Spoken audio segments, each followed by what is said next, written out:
Hello friends. आज हम आपको एक कथा सुनाने जा रहे हैं जो सुनने मात्र से आपके जीवन में सुख, संपत्ति और धन की वर्षा होगी। तो चलिए कथा को प्रारंभ करते हैं। दोस्तों, एक जंगल में एक कोयल और कबूतर प्रेम पूर्वक आपस में मिलजुल कर रहते थे। उनमें बहुत प्रेम था। एक दिन किसी विवाद के कारण कोयल और कबूतर के बीच झगड़ा हो गया। कोयल ने कहा कि इस संसार में सबसे बड़ा पापी और विश्वासघाती स्त्री है। कबूतर ने जवाब दिया कि इस संसार में सबसे ज्यादा पापी और विश्वासघाती पुरुष होते हैं। जब वे दोनों आपस में लड़ते रहे और अपने विवाद का निदान के लिए वे भगवान शिव के पास गए और अपनी बात बताई। शिव जी ने कोयल से कहा, तुम कैसे कह सकते हो कि संसार में स्त्री पुरुषों की अपेक्षा ज्यादा पापी और विश्वासघाती है। अगर आप यह कहानी सुन रहे हैं तो पूरा सुनिए। इस कथा को आधा अधूरा छोड़कर जाने की गलती मत कीजिए, क्योंकि इस पवित्र कथा को पूरा सुनने से मनचाहा फल की प्राप्ति होगी। इसलिए इस कथा को पूरा सुने, भोलेनाथ का अनादर ना करें। कोयल बोला, प्रभु, मैं आपको एक कहानी सुनाना चाहता हूँ जिससे हम सबको यह साबित होगा कि सृष्टि में स्त्री पुरुषों की अपेक्षा ज्यादा पापी और विश्वासघाती होती हैं। फिर भगवान शिव बोले, ठीक है, तुम कहानी सुनाओ। दोस्तों, तब तक माता पार्वती आ जाती हैं और कहती हैं, मुझे भी यह कहानी सुननी है, मैं भी सुनना चाहती हूँ। तब भगवान शिव कहते हैं, ठीक है। फिर कोयल भगवान शिव और माता पार्वती के सामने कहानी सुनाने लगता है। एक राज्य में अग्रसेन नाम का राजा राज्य करता था। उसके पास 4 बेटे थे जो सभी बहुत ही बहादुर और प्रतापी थे। लेकिन सबसे बड़ा बेटा, जिसका नाम चंद्रसेन था, वो न केवल प्रतापी बल्कि बहुत ही सुंदर भी था। उसकी पत्नी चंद्रप्रभा भी बहुत ही सुंदर और रूपवान थी। वह अपने आगे किसी और दूसरी स्त्री को सुंदर नहीं मानती थी। एक दिन राजा अग्रसेन ने अपने बेटे चंद्रसेन को उसकी किसी बात पर नाराज होकर के राज्य से निकाल देने का आदेश दिया। राजा का ये आदेश सुनकर के सभी इस बात से चिंतित हो गए। फिर चंद्रसेन अपने महल में गया और उदास हो गया। उधर चंद्रसेन को उदास देखकर उसकी पत्नी ने पूछा, प्राणनाथ, आप उदास क्यों हैं? आप इतना मुरझाए हुए क्यों हैं? राजकुमार होकर भी आप इस तरह चिंतित क्यों हैं? तब चंद्रसेन सोचने लगा कि मैंने बहुत बुरा किया है और अपनी सारी बात अपनी पत्नी को बता दी। उसी समय उसकी पत्नी मूर्छित हो जाती है। फिर दासी ने चंद्रप्रभा पर पानी का छिड़काव किया, तब जाकर वो होश में आ गई। अब होश में आकर चंद्रप्रभा ने अपने पति राजकुमार चंद्रसेन से कहा, आप मुझे दासी पर छोड़कर प्रदेश चले जाएंगे तो मैं आपके बिना कैसे जी पाऊंगी? मैं भी आपके साथ ही चलूंगी। तब राजकुमार चंद्रसेन कहते हैं, तुम मेरे साथ कैसे चल सकती हो? क्योंकि दूसरे राज्य में अनेक प्रकार के संकट होते हैं और तुम नर्म नाजुक महलों में रहने वाली महलों के बिना यह कष्ट कैसे बर्दाश्त कर पाओगी? फिर तो राजकुमार चंद्रसेन की बात को सुनकर रानी चंद्रप्रभा कहती है, प्रीतम, जितने भी दुख दूसरे राज्य में आएंगे वो सब हमारे साथ होते हुए सुखी से भी अधिक सुखमय लगेंगे। महल के सुख बिना आपके जंगल के दुखों से भी अधिक डरावने लगेंगे। इसलिए मैं भी आपके साथ चलूंगी। रानी चंद्रप्रभा की आंखों में आंसू देखकर चंद्रसेन ने मन में सोचा कि वह मेरे बिना नहीं रह सकती, इसलिए मुझे इसको तड़पते हुए छोड़कर चलना सही नहीं होगा। इन सभी बातों को सोचते हुए राजकुमार चंद्रसेन अपनी पत्नी चंद्रप्रभा से कहते हैं, तुम उदास नहीं होना, हम तुम्हें साथ लेकर जाएंगे। इस बात से चंद्रप्रभा खुश हो जाती है और अपने पति के साथ जाने की तैयारी करने लगती है। अगली सुबह वे राज्य से बाहर निकलकर एक जंगल में पहुंचते हैं। चलते चलते थक जाते हैं और फिर उन्होंने एक बरगद के वृक्ष के नीचे विश्राम करने का निर्णय लेते हैं। वे बहुत थके हुए थे। ठंडी हवा के झोंके से उन्हें नींद तुरंत आ गई, परंतु कुछ देर बाद वहीं पर एक सांप ने रानी को काट लिया। फिर कोयल कहता है, हे प्रभु, आगे सुने। सांप के डसते ही रानी तड़पने लगती और चंद्रसेन की आंख खुल गई। तो रानी को तड़पता हुआ देखकर और सांप को जाता हुआ देखकर चंद्रसेन बेचैन हो गए। फिर कुछ देर बाद रानी की मृत्यु हो गई। इस प्रकार मृतक रानी को देखकर चंद्रसेन ऊंचे स्वर में रुंदन विलाप करने लगे। उसका रोना धोना सुनकर जंगल के जीव जंतु उसे खाने के लिए वहां आ गए। फिर चंद्रसेन ने मन में सोचा, अब जीवन संगिनी ही मर गई है तो मैं अब जीकर क्या करूंगा और इसी जंगल में अपने प्राण त्याग दूंगा। ऐसा मन में सोचता है। फिर वो रानी की लाश के पास से उठ जाता है और जंगल से लकड़ियां इकट्ठी करने लगता है और रोकर कहता है कि मैं भी रानी की चिता में जलकर मर जाऊंगा। बस उस समय स्वर्ग से एक देवदूत आता है और उसे रोते हुए देखकर उसके मन में दया आती है। वो राजकुमार चंद्रसेन के पास जाता है और पूछता है कि तुम क्यों रो रहे हो, आखिरकार तुम्हारा दुख क्या है? तो राजकुमार चंद्रसेन ने देवदूत से कहा, मेरे पास अपना दुख कहने की शक्ति नहीं है। मुझे चाहिए कि यह धरती फट जाए और मैं इसमें समा जाऊं। फिर देवदूत ने कहा, तुम मुझे अपना हाल बताओ, शायद मैं तुम्हारी मदद कर सकूंगा। फिर चंद्रसेन ने कहा, महाराज, मैं एक राजकुमार हूँ और राजा अग्रसेन का बेटा हूँ।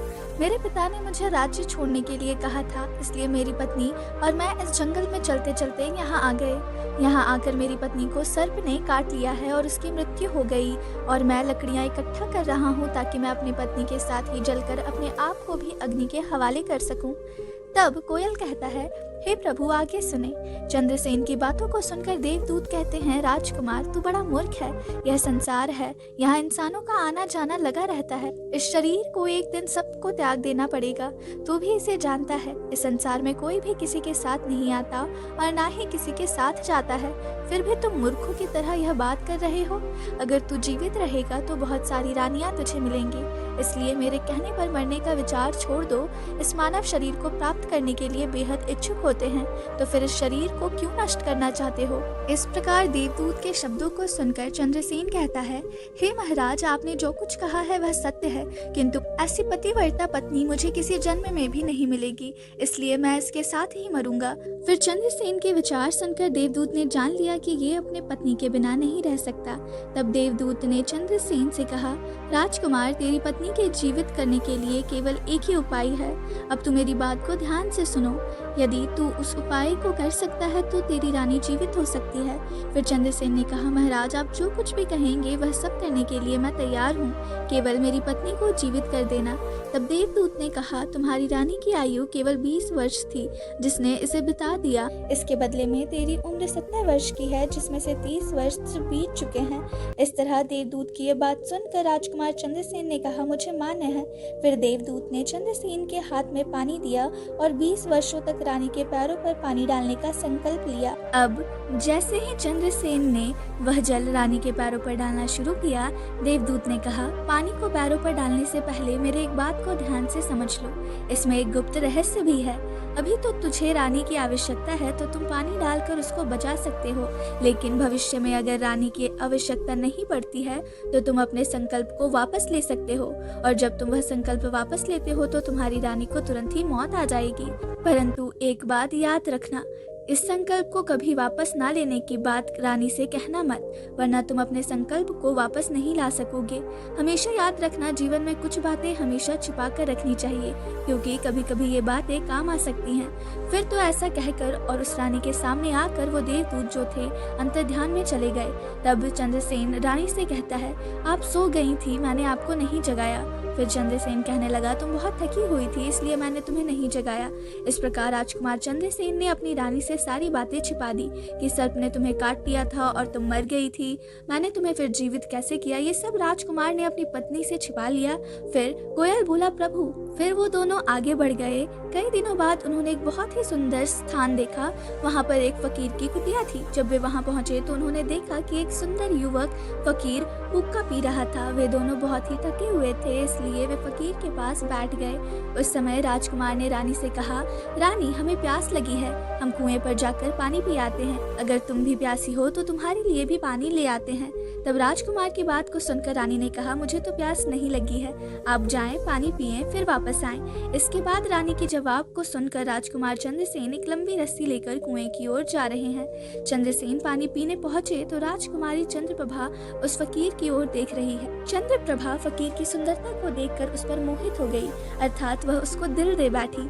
अब वह फकीर से कहती है, फकीर साहब, आप यहाँ बहुत खुशी से रहते हैं। फकीर ने कहा, तुम भी मेरे साथ रह सकती हो, लेकिन तुम्हारे पति भी साथ में हैं, तो कैसे तुमको रख सकते हैं। इसके बाद राजकुमारी चंद्रप्रभा ने फकीर के सामने अपनी प्रेम लीला प्रकट की। तो फकीर ने कहा, मैं एक उपाय बताता हूँ, तुम अपने पति को जिस कुएं में पानी पीने गया है तुम उसी कुएं में धकेल देना, फिर जो होगा हम देख लेंगे। फिर तो फकीर की बात सुन करके चंद्रप्रभा ने कहा, ठीक है, मैं ऐसा ही करूंगी। अब इतनी ही देर में राजकुमार चंद्रसेन पानी पीकर रानी के पास आया। तो रानी कहने लगी, मुझे भी प्यास लग रही है, कुएं पर वापस चल करके मुझे भी पानी पिलाओ। तो राजकुमार चंद्रसेन बोला, मैंने तुमसे पहले ही पूछा था और तुमने मना कर दिया था।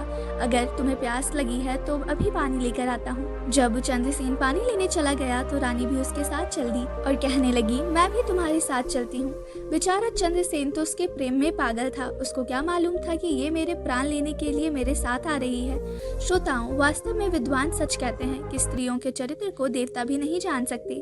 मानव क्या चीज होता है, उनके जाल में अच्छे बुद्धिमान भी फंस जाते हैं। जब राजकुमार चंद्रसेन कुएं पर जाकर पानी भरने के लिए डोल भरता है तो रानी ने अपने पति यानी राजकुमार चंद्रसेन को धक्का देकर कुएं में गिरा देती है और खुद फकीर के पास चली जाती है। वह फकीर रानी को अपने साथ ले जाकर एक राज्य में बस जाता है। वहाँ दोनों खुशी से रहने लगते हैं। फकीर ने फिर रानी को ऐसा नाचना और गाना सिखाया कि वह नृत्यांगना के रूप में मशहूर हो गई। जब चंद्रसेन कुएं में गिर रहा था तब संयोग से एक जंजीर को जो कुएं में लटकी थी उसे पकड़ लिया। चंद्रसेन ने उसको पकड़ा और कुएं में लटकता रहा। ईश्वर को याद करते हुए वो सोचने लगा, क्या यही मेरा प्यार की सजा है? और कुछ समय बाद बंजारों का एक काफिला वहां आया।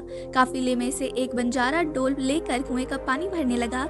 जब उसने पानी में डोल डाला तब चंद्रसेन ने उसका डोल हाथ से पकड़ लिया। बंजारा यह देखकर चौंक गया और पूछा, तुम कौन हो राजकुमार? चंद्रसेन ने कहा, भाई मैं आफत का मारा हुआ हूँ, मुझे यहाँ से निकालो और मेरी जान बचाओ। मैं सारी जिंदगी आपके उपकार को नहीं भूलूंगा।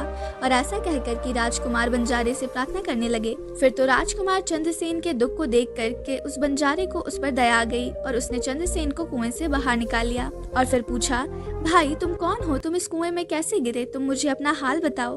तब चंद्रसेन ने कहा, भाई मैं अपना हाल आपसे कैसे कहूँ? जो मुश्किलें मेरे साथ हुई हैं, भगवान न करे किसी के साथ ऐसा हो। फिर चंद्रसेन ने कहा, यदि तुम मुझसे जानना चाहते हो तो मैं आपको अपनी कहानी सुनाता हूँ। मैं एक राजकुमार हूँ। मेरे पिता ने मुझे राज्य से निकाल दिया था, इसलिए मैं अपनी प्रिय पत्नी के साथ एक जंगल में पहुँच गया। मेरी पत्नी और मैं एक दूसरे से बहुत प्यार करते थे। जंगल में एक सांप ने मेरी पत्नी को काट लिया, जिससे उसकी मृत्यु हो गई।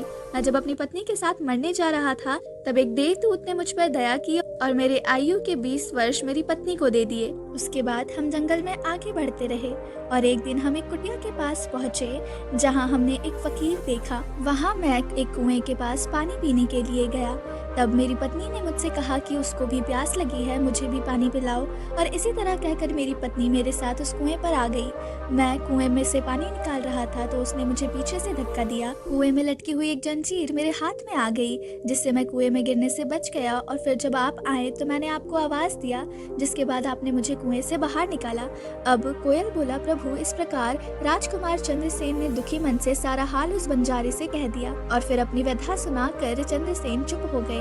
उधर बंजारा ने उसकी बात को सुना और रानी की करतूत सुनकर दुखी होकर कहा कि स्त्री का चरित्र भगवान भी नहीं समझ सकते तो मनुष्य कैसे समझ सकता है। बोलकर ऐसे कहकर बंजारा ने चंद्रसेन को सिर पर हाथ फेरा और कहा, तुम चिंता मत करो, भगवान बड़े दयालु हैं, वह तुम्हारी सहायता करेंगे। फिर उसने और कहा, तुम चाहो तो हमारे साथ कुछ दिन रुक सकते हो। राजकुमार चंद्रसेन उन बंजारों के साथ रहने के लिए सहमत हो गए। फिर उनकी सहायता से वह कुछ दिनों बाद उसी राज्य में पहुंचा जहाँ उसकी पत्नी चंद्रप्रभा और वह फकीर रह रहे थे। उस राज्य को देखकर वह बंजारे से कहा, भाई मेरी इच्छा है कि तुम कुछ दिन इस राज्य में रहो। तब बंजारे ने कहा, अब जैसा चाहे, मुझे कोई आपत्ति नहीं है। फिर राजकुमार चंद्रसेन जो बंजारे से विदा होकर राज्य में आया, काम की तलाश में घूमने लगे। कुछ दिनों बाद राजकुमार की मेहनत परिश्रम देखकर उसे एक बड़े व्यापारी ने अपने पास नौकरी पर रख लिया। इस तरह राजकुमार चंद्रसेन ने उस व्यापारी के पास रहना शुरू किया और बड़ी मेहनत और प्यार से अपने कर्तव्यों का निर्वाह करना शुरू किया। यह देखकर उस व्यापारी ने चंद्रसेन को बड़ा सम्मान दिया और उसे अपने यहाँ का मुनीम बना लिया। और इस तरह से राजकुमार चंद्रसेन के दिन बड़ी खुशी खुशी गुजरने लगे। अब एक दिन नगर के राजा के यहाँ चंद्रप्रभा के नृत्य का आयोजन हुआ। राजा ने उस शहर के सभी बड़े व्यापारी और सेठ को अपने यहाँ नृत्य देखने के लिए आमंत्रित किया।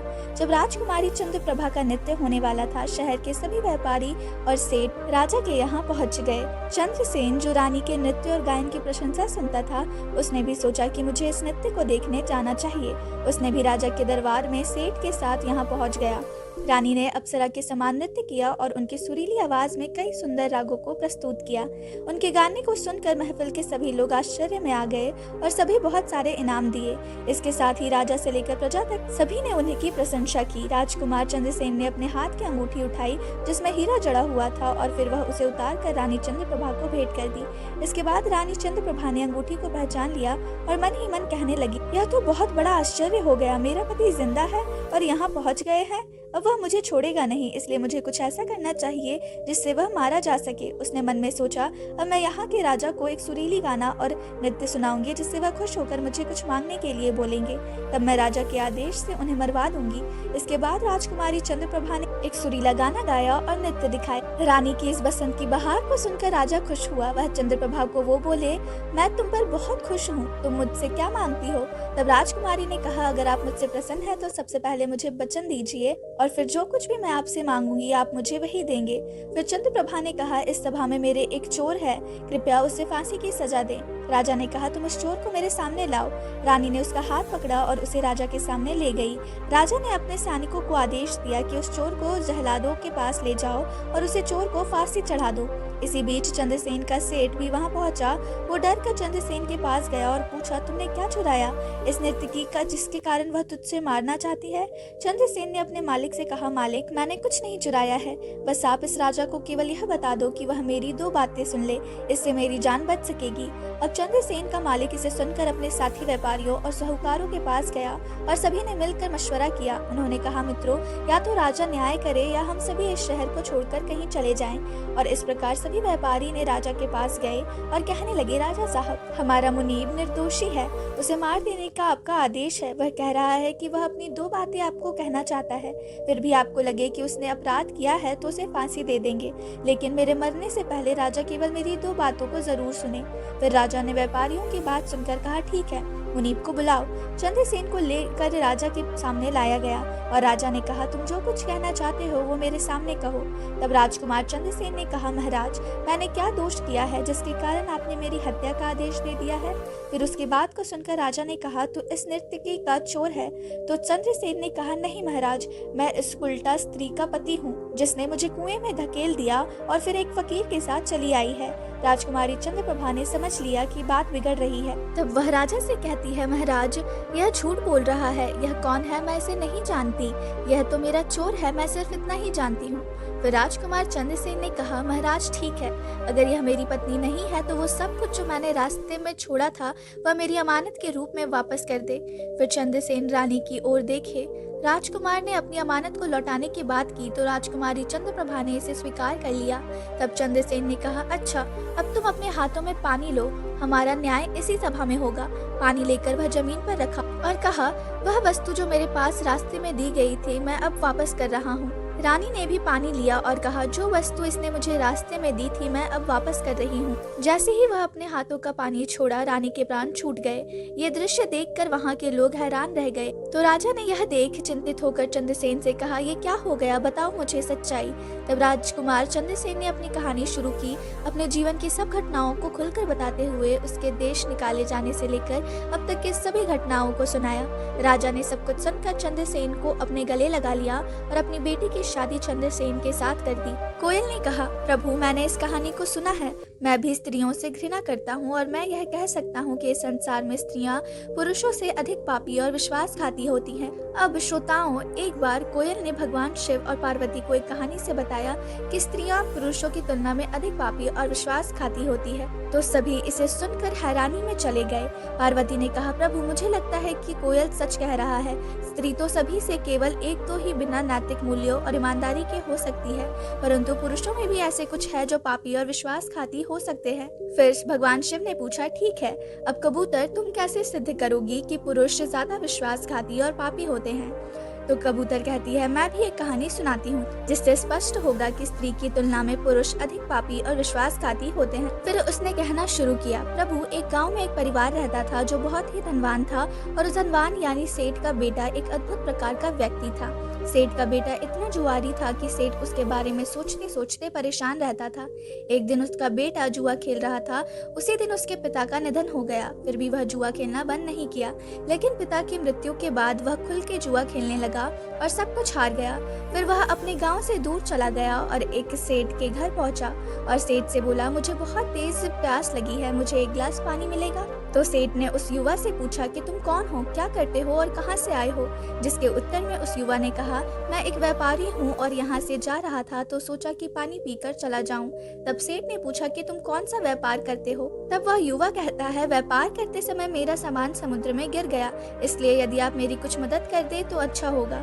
फिर सेठ ने लड़के की बात सुनी और फिर उसकी बातों के जाल में फंस गया और कहने लगे कि बेटा, तुम तो ठीक हो और कुछ कमा भी लेते हो, तो क्या मेरी बेटी से शादी करोगे? अब तो ये बात सुनकर युवा खुश हो जाता है और शादी के लिए हाँ कर देता है, जिसके बाद दोनों का विवाह हो जाता है। हे प्रभु, इस प्रकार सेठ अपनी बेटी को धन के साथ विदा कर देते हैं। उधर युवा लड़का को तो बस केवल धन के लिए विवाह करना था, तो उसने वो भी कर लिया। अब विवाह के बाद जब युवा सेठ की लड़की के साथ जा रहे थे तो एक जंगल आया।